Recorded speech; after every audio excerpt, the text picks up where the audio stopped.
Time news நேயர்களே வணக்கம். நான் உங்கள் தடயம் பாபு. தீய சக்தி தீய சக்தி, திமுக தீய சக்தி, தூய சக்தி தூய சக்தி, தமிழக வெற்றி கழகம் தூய சக்தி என்று சொல்லி இன்னைக்கு ஈரோடில் மக்கள் பிரச்சார கூட்டத்தில் தாவேகா தலைவர் நடிகர் விஜய் அனல் பறக்க பிரச்சாரத்தை மேற்கொண்டுள்ளார்.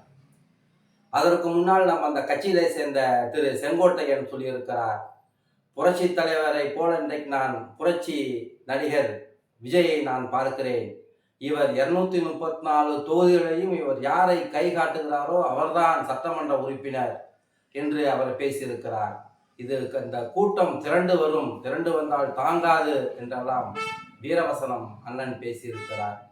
72 வயதில் இன்னமும் திரு செங்கோட்டையன் சிங்கத்தை போல கர்ச்சனை செய்திருக்கிறார். இதில் என்ன ஒரு அதிசயம் என்றால், இந்த விஜய் பிரச்சார கூட்டம் என்பது மக்கள் சந்திப்பு கூட்டம். எந்த ஒரு சின்ன அசம்பாவிதமும் இல்லாமல், எந்த ஒரு சின்ன சிக்கலும் சண்டை சச்சரவும் இல்லாமல் நடந்து முடிந்திருக்கிறது என்று சொன்னால் அது செங்கோட்டையினுடைய ஒட்டுமொத்த அரசியல் அனுபவத்தினுடைய வெளிப்பாடு என்று சொன்னால் அது மிகையாகாது. நடிகர் விஜயே சொல்லியிருக்கிறார், செங்கோட்டையன் நமக்கு வந்தது மிகப்பெரிய பலம், இன்னும் சில பேர் வர இருக்கிறார்கள் என்று சொல்லியிருக்கிறார். அதற்கு முன்னால் தாவேகா தலைவர் நடிகை விஜய் அவர்களே, நீங்கள் சொன்னீங்க திமுக தீய சக்தி, தாவேகா தூய சக்தி என்று சொன்னீர்கள். உங்கள் கட்சியில் இணைய இருப்பவர்களெல்லாம் ஊழல்வாதிகள், தீய சக்திகள். அவர்களை வைத்துக்கொண்டு நீங்கள் எப்படி ஒரு தூய சக்தியாக ஒரு தூய்மையான ஆட்சியை தமிழக வெற்றி கழகம் தமிழ்நாட்டில் அமைக்க முடியுமா என்பதை நீங்கள் சிந்தித்து பார்க்க வேண்டும். அண்ணாவும் எம்ஜிஆரும் தமிழகத்தினுடைய சொத்து என்கிறீர்கள். அண்ணாவும் எம்ஜிஆரும் உலகத்தினுடைய சொத்து என்பதை நீங்கள் சேர்த்து அதை வாசித்திருக்க வேண்டும். நீங்கள் சொல்றீங்க என் கேரக்டரையே புரிஞ்சிக்க மாட்டேன்றீங்கன்னு எம்ஜிஆர் நம்முடைய கடந்த நிகழ்ச்சியில் மாண்புமிகு முதல்வர் சொன்னதான் நீங்கள் சொல்றீங்க.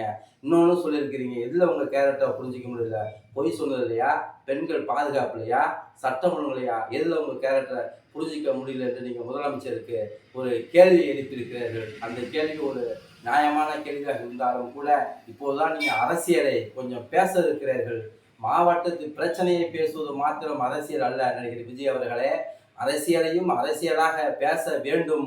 அதுதான் ஆரோக்கியமான அரசியலாக இருக்க முடியும். ஒரு தம்பி கம்பத்தில் ஏறினா, தம்பி இறங்குங்க, ப்ளீஸ் இறங்குங்க, ஏன்னா உங்களுக்கு முத்தம் கொடுப்பேன். இதெல்லாம் ஒரு தலைவர் பேசுகிற பேச்சா?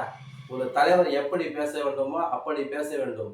அந்த கட்சியிலே சேர்ந்திருக்கக்கூடிய மரியாதைக்குரிய அண்ணன் திரு செங்கோட்டையன் அவர்கள் விஜய்க்கு தனியாக ஒரு பேச்சு பயிற்சியை நீங்கள் அளிக்க வேண்டும். இன்றைய கட்சியிலே சேர்ந்திருக்கிற திரு நாஞ்சில் சம்பத் அவர்கள் விஜயை தனியாக அழைத்து அவருக்கு முதல்ல பேச்சு எப்படி பேச வேண்டும் என்று நீங்கள் சொல்ல வேண்டும். எந்த ஒரு தலைவரும் தம்பி இறங்குப்பா நான் முத்தம் தரேன் என்று சொல்லக்கூடாது. இது ஒரு அரசியல் பேச்சாக மக்கள் அதனை ரசிக்கவில்லை. உங்களுக்கு கூட்டம் கூடியிருக்கிறது, பரவாயில்லை. ஆனால் அந்த கூட்டத்தை நீங்கள் சரியான வழியிலே வழிநடத்த வேண்டும். அப்பொழுதுதான் உங்களுடைய அரசியல் நிர்வாக திறமை என்பது அது உங்களுக்கு தெரியும். உங்களுடைய அரசியல் இன்னும் முதிர்ச்சி இல்லாமல் நீங்கள் பேசிக்கொண்டிருக்கிறீர்கள். ஆகவே உங்களுடைய அரசியல் என்பது மக்கள் ஏற்றுக்கொள்ள தயாராக இருந்தாலும் கூட சில பேர்லாம் சொல்றாங்க விஜய் என்ன பண்ணுவாரு அப்படின்னு சொல்றாங்க. அது உண்மைதான். ஆனால் விஜய்க்கு இன்னும் ஒரு அரசியல் பக்குவம் வேண்டும், அரசியல் அனுபவம் வேண்டும், மேடை பேச்சு வேண்டும், எப்படி பேச வேண்டும் என்று நீங்கள் சரியாக புரிந்து கொண்டு பேச வேண்டும். திமுக எத்தனை ஆண்டு காலம் கட்சி தெரியுமா நடிகர் விஜய் அவர்களே? நீங்கள் சொல்றீங்க எம்ஜிஆரும் ஜெயலலிதாவும் தீய சக்தி என்று சொன்னார்கள் என்று. மறைந்த முதலமைச்சர் மரியாதைக்குரிய ஜெயலலிதாமா மட்டும்தான் தீய சக்தி கருணாநிதி என்று சொன்னார். ஆனால் தீய சக்தி என்ற ஒரு வார்த்தையில மட்டும்தான் சொன்னார். அவரை சொல்லி திமுகவை ஏதாவது செய்ய முடிஞ்சது அரசியல் அரங்கத்தில்? புரட்சி தலைவர் எம்ஜிஆர் இருந்த பொழுது ஆட்சிக்கு திமுக வராமல் தடுத்தார். அவர் அந்த காலத்து அரசியல் நிலைப்பாடு என்பது வேறு, இப்ப இருக்க நிலைப்பாடு அரசியல் நிலைப்பாடு என்பது வேறு. எனவே நீங்கள் இந்த தீய சக்தி என்ற வார்த்தையை கையில் எடுத்துக்கொண்டு ஒரு திராவிட இயக்கத்தை ஒட்டுமொத்தமான திமுக வீழ்த்த முடியும் என்று நீங்கள் கனவு காண்கிறீர்கள்.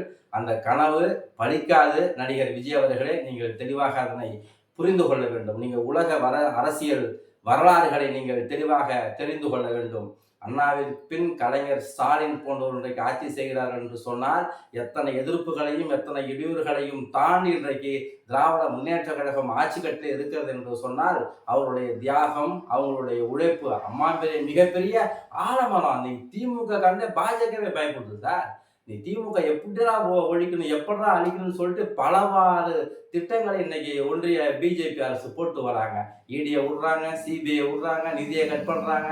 எந்தெந்த வழியிலையோ திமுகவுக்கு நெருக்கடி கொடுக்க முடியுமோ, எந்தெந்த வழியிலையோ ஸ்டாலினுக்கு நெருக்கடி கொடுக்க முடியுமோ அப்படிதான் நீங்க செஞ்சுட்டு இருக்கிறாங்க. ஆனால் அதையும் தாண்டி இன்றைக்கு திமுக களத்தில் இருக்கிறது என்று நடிகர் விஜய் புரிந்து கொள்ள வேண்டும். பாஜகவே இன்னைக்கு திமுகவை எந்த வழியிலும் ஒன்றும் செய்ய முடியவில்லையே என்று தத்தளித்துக் கொண்டிருக்கிறார்கள். ஆனால் நீங்கள் 2 ஆண்டு கால கட்சி தலைவர், உங்களால் திமுகவை என்ன செய்துவிட முடியும்? நீங்க சொல்றீங்க திமுகவுக்கும் தாவேகாவுக்கும் தான் போட்டி என்று. அதிமுகவினுடைய வரலாறு தெரியுமா நடிகர் விஜய்? இன்னைக்கு வேணா எடப்பாடி வேணா தலைவராக இருக்கலாம், அதிமுகவினுடைய வரலாறு தெரியுமா நடிகர் விஜய் அவர்களே? அது மிகப்பெரிய இயக்கம் தெரியுமா? திமுகவும் அதிமுகவும் நேர் எதிர் இயக்கங்கள் அரசியல் களத்துல. நீங்கள் சாதாரணமாக நினச்சிட்டு இருக்கிறீங்க திமுகலாம் அப்படிலாம் பண்ணிடுவோன்ட்டு. உங்களால் ஒன்றும் செய்வதற்கான அரசியல் வாய்ப்புகள் உங்களுக்கு குறைவு. ஏன்னா நீங்கள் சினிமாவில் நடித்தவர், டான்ஸ் ஆடிட்டே வந்துவீங்க. இன்னும் உங்கள் கட்சியினுடைய கொள்கை பிறப்பு சொல்லுகிறார் அவர், கம்முனுக்கு வந்த இடத்துல கம்முனு கிடக்கணும் அப்படின்னு அவர் சொல்லுகிறார். அண்ணாமலை பற்றிலாம் சொல்லியிருக்கிறாரு. வார்த்தைகளை நீங்கள் சரியாக நீங்கள் பேச வேணும். வார்த்தைகள் தான் அரசியலில் பார்த்தீங்கன்னா வார்த்தைகள் தான் முக்கியம். இன்னைக்கு திமுக வளர்ந்துருக்கு அப்படின்னா மேடை பேச்சு தான் அவங்களுடைய கை கொடுத்தது. அன்னைக்கு திமுகவில் மறைந்த இன்னைக்கும் இருக்கக்கூடிய திரு விடுதலை விரும்பி பேச்சு நீங்கள் கேட்டிருக்கிறீங்களா தலைவர்களே? நாஞ்சில் மனோகரன் பேச்சை கேட்டிருக்கிறீங்களா? அவங்களாம் எவ்வளோ பெரிய டேட்டாவோட பேசுவாங்க. இந்த டேட்டாவோட பேசுவாங்க. எல்லாமே சொல்லுவாங்க, பேசி பேசியே வளர்ந்த இயக்கம் திமுகன்னு சொல்லுவாங்க. பேசி பேசியே வளர்ந்த இயக்கம் திமுக. அந்த திமுகவை உங்களால் ஒன்றும் செய்ய முடியாது.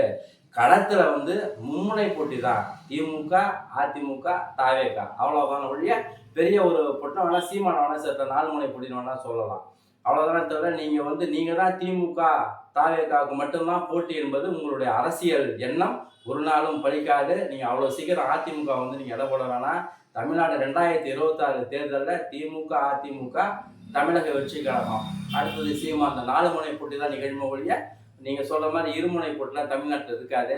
ரெண்டாவது நீங்கள் இப்போ கூட்டணி உங்கள்கிட்ட யார் வரா? யாரும் வரல. நீங்கள் தான் கூட்டணி பேசுகிறான்னு சொல்லிட்டு இருக்கீங்க. நாட்கள் நெருங்கி கொண்டு இருக்கிறது. இன்னமும் ஒருத்தவங்க உங்களை தேடி கூட்டணி பேசுறதுக்காக நான் யாரும் வரல. வெளியிலலாம் பேசிட்டு இருக்கிறாங்க, விஜய் கூட கூட்டணி பேசணும்னு சொல்லிட்டு இருக்கிறாங்க ஒழிய இன்னும் அதிகாரப்பூர்வமாக உங்கள்கிட்ட யாரும் பேசலை. எனவே நடிகர் விஜய் அவர்களே, உங்களுக்கு அரசியல் எதிர்காலம் பிரகாசமாக இருக்கிறது. ஆனால் 2026 இருப்பதற்கான வாய்ப்புகள் குறைவு. இந்த 5 ஆண்டு காலம் உங்களுடைய அரசியல் அனுபவம், பேச்சு, கொள்கை வடிவிலான போராட்டங்கள், ஆர்ப்பாட்டங்கள், சிறை, இதெல்லாம் நீங்கள் அனுபவிச்சாதான் அடுத்த நீங்கள் 2026 அப்புறம் வேணா நீங்கள் முதலமைச்சருக்கான வேட்பாளராக நீங்கள் நிற்கலாம். இந்த 2026 தேர்தலை நீங்கள் அரசியலை தாக்கு பிடிக்கணும். முதல்ல அரசியல் காலத்தில் 2026 நீங்கள் முதல்ல தாக்கு பிடிச்சாதான் அது சரியாக இருக்கும். நீங்கள் அரசியலிலே ஒரு கவுன்சிலர் பதவியில் கூட இன்னும் நீங்கள் யாரும் இல்லை, அந்த எதிர்ப்பை நீங்கள் இன்னும் சந்திக்கலை. அரசியல் காலத்தில் நீங்கள் நீச்சல் அடிக்கல. ஆகவே உங்களுடைய அரசியல் களம் என்பது 2026 தான் வரப்போகுது. அந்த களத்தில் நீங்கள் கால் வைத்து நின்று வெற்றி பெற்றால்தான் நீங்கள் முதலமைச்சர் நாற்காலி நோக்கி போக முடியும். அது வரைக்கும் போக முடியாது. நீங்கள் சொல்வதை போல திமுகவுக்கும் தாவேக்குமாக போட்டிகளை திமுக, அதிமுக, சீமான், தாவேக்கா 4 முனை போட்டியாகத்தான் இந்த 2026 தேர்தல் வரப்போகிறது. உங்கள் கட்சியில் எல்லாம் சேர போறேன்னு சொல்லிட்டு இருக்கிறாங்க. நல்லாளுங்களாக சேருங்க. ஊழல்வாதிகளை சேர்த்து நீங்கள் கட்ட தீய சக்தியாக மாறிடாதீங்க. நன்றி, வணக்கம்.